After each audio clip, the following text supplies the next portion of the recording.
Hi everyone. In the last video I did an introduction on the Daniel Smith Essentials set. In that video we swatched the individual colors and then did a color grid where we mixed the colors in a 50-50 ratio to each other to see the range of colors that we could get from this set. I will put a link to the first video in the description box below in case you haven't watched it yet. In today's video, we're going to do a deeper investigation with this set. We're going to put the colors on a color wheel, and then we're going to do a more in-depth investigation as to the full range of colors that we are able to obtain, and not just by mixing the colors in a 50-50 ratio. I'm going to start by putting together a color wheel, which isn't dissimilar to the primary set, where I've got the yellow, red, and blue.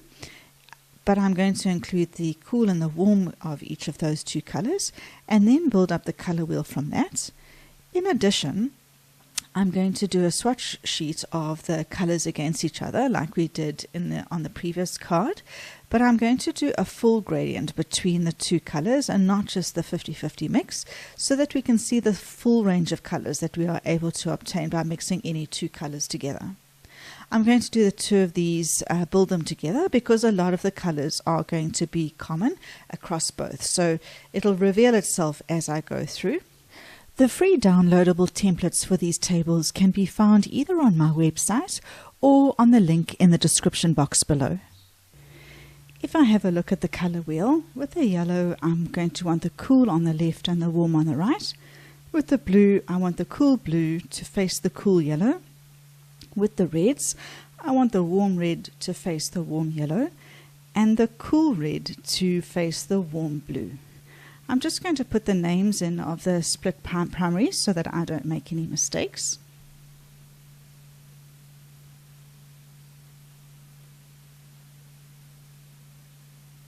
I'm going to start this comprehensive swatch card now. It's going to start with Hansa Yellow Light meeting Phthalo Blue. It'll start with 100% Hansa Yellow Light, ending in 100% Phthalo Blue, but I will slowly add a little bit of Phthalo Blue from left to right and see the full range of greens that we're able to get from these two colors. I can see on the color wheel here that Hansa Yellow Light is also going to meet Phthalo Blue on the color wheel. So when I get to the 50-50 mix, I'll put that here. And when I've got a little bit of mostly Hansa Yellow and less Phthalo Blue, I can put that there. And then vice versa for the Phthalo Blue here. So I can put that in here and also here. I can put the Phthalo Blue in now.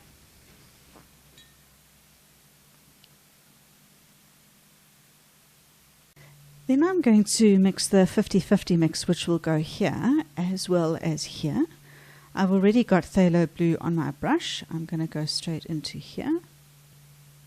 I think we probably need a little bit more blue to make this a 50-50 mix. And that 50-50 mix will now also correspond to the Hansa Yellow Light. Where is it now? Hansa Yellow Light meeting the Phthalo Blue, which is this one here.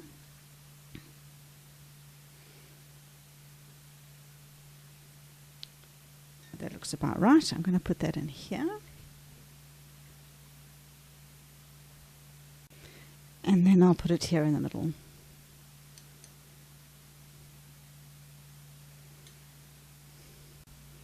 I'm going to let that dry a bit before I add the colors on either side, just so that they don't bleed on the color wheel.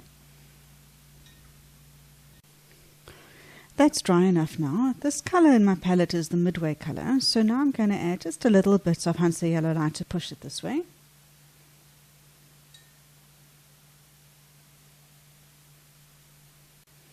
And then a little bit more.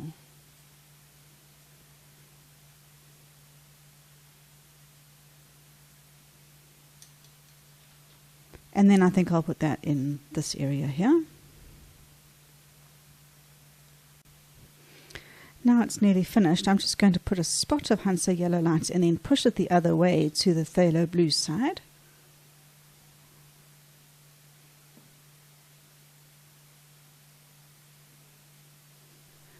So you can see how useful this exercise is even with the two colors, because with these two colors, when we did the 50-50 mix, which was the middle one there and this one here, you can see how vastly different that is to possibly this lime green and then this very blue green that we've got here.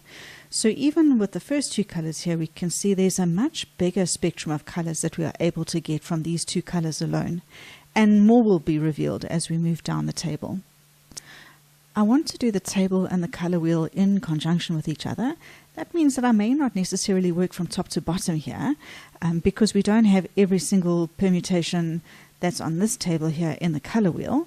So I'm going to match the color wheel to the table first. So the next one on the right here is the mix between New Gamboge and Pyrrole Scarlet, which is actually at the bottom of my list here, where I've got New Gamboge here and Pyrrole Scarlet here.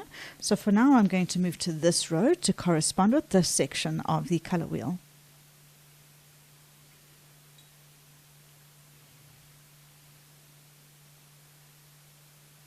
Now I'll do the Pyrrole Scarlet.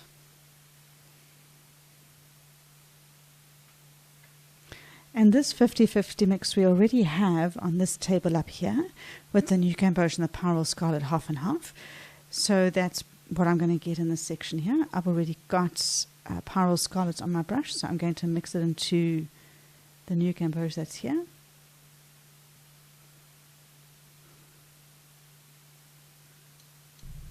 Now I'm going to create a mix that is largely New Gamboge with a tiny bit of Pyrrole Scarlet added.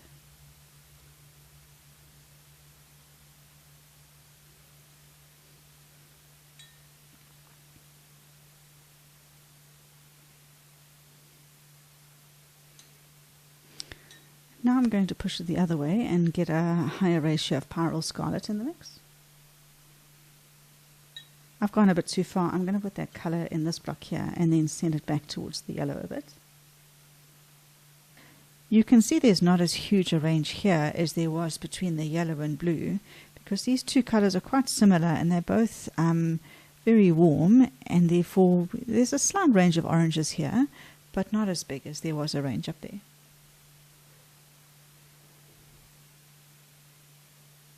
Okay, now I'm going to do this area of the color wheel now, which is the mix between French Ultramarine and Quinacridone Rose.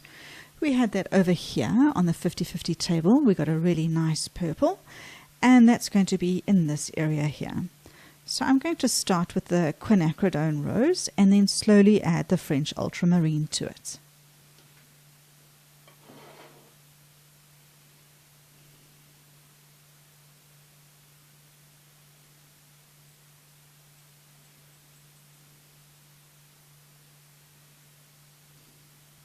So I've already got the ultramarine on my brush. I'm going to add just a bit more and try and see if I can get to the 50-50 mix here. Looks great. I go straight in here.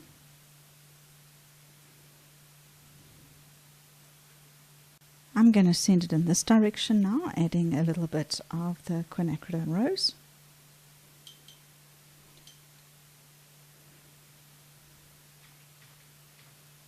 I have completed the gradient of Quinacridone Rose to French Ultramarine and done the corresponding thing on the color wheel. This color wheel is now finished, and it still doesn't show the complete range of colors that are available from this palette, but it does complete the color wheel according to the colors that have been chosen for this. And you can see that it does produce a more vibrant color wheel than the Daniel Smith primary set, particularly amongst the greens and the purples. The greens and the purples here, using these permutations of reds, yellows and blues, definitely give brighter colors if that's what it is that you're looking for. I'm now going to complete the color gradients for all of the rest of the blocks on this page.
Now that my color grid is completely dry, I can have a look at it in a little bit more detail now. The most significant differences in the colors come in the greens and the purples. The oranges, there's really not much in it. You can see that the oranges are all fairly similar between the cool and the warm yellows and reds that we've got on the palette here. Yes, we get a lot warmer oranges when we are using quinacridone rose rather than the pyrrole scarlet, but the mid-ranges here in the oranges are all quite similar. And also, depending on the ratios, the colors of the oranges are also quite achievable regardless of which yellow and red that you choose to mix together. But let's have a look at the greens now.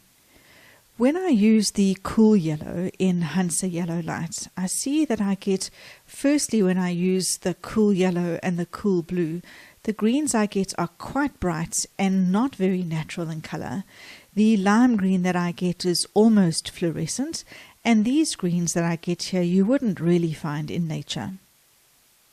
On the other hand, when using a cool yellow with a warm blue, I get a more muted down lime green. And these darker greens at the end here are a little bit darker and more granulating, but still not completely natural. You wouldn't really find these colors of greens in nature. Whereas if I want a green that is very natural or forest looking, it's going to come from using a warm yellow as the base yellow for the mix in my greens. And for me, who does a lot of trees in my urban sketching, this range of greens is probably going to be the most useful for me. I'm getting a lot more of the olive greens and muted greens here when I use a warm yellow with a cool blue. And then there's a huge difference in the purples depending on which red that you choose to use. So clearly the most vibrant purples are going to come from the mixing of a cool red with a blue. It doesn't really matter if the blue is cool or warm, but the fact that I'm using a cool red gives me very vibrant purples here. Here is the range of purples that we got using the Daniel Smith primary set, because that set had both a warm red and a warm blue in it. And you can see that the purples that we obtained there, although they are great for things like aubergines and natural purples, the purple that we got there was not very bright and couldn't be made bright using the colors that we had in that set because of them both being warm. So using a warm red is going to give you a lot more dulled down purples than the bright purples that you get from the cool red. So here is a summary of the deep dive into the Daniel Smith Essential set that I have done today. I started here by introducing the colors individually and swatching them, going from their darkest to their lightest gradients. Then we looked at them here on this table with a 50-50 mix of each of the colors meeting each other on the grid, both in a darker consistency and then in a lighter consistency, but in the same 50-50 ratio for each of the colors there. And that just showed us the basic colors that we are able to mix using 50-50 mixes of these 6 colors against each other. Then we placed those colors on a color wheel and had a look at them all in their positions relative to each other on the color wheel. And that might have been enough if all we had wanted to do was introduce ourselves to the set and have a look at the colors relative to each other on the color wheel. But I still think, especially for a beginner, that is not enough to be able to see the full range of colors that we are able to obtain from the set, and that is where this final table came into play. Doing this exercise really does help you to see the full range of colors that you are able to get and the ratios in which to mix those colors if you're wanting to recreate these same colors yourself. So you can see that you would be able to put together a similar set for yourself as long as you are able to find yourself a cool and a warm yellow, red and blue similar to these colors here, and then be able to recreate a palette like this for yourself, even if it's not the Daniel Smith Essential set. I hope that you have found this video to be useful and informative. If there is anything else that you'd like to know with regards to watercolor, please let me know in the comment box below. Until next time, bye for now.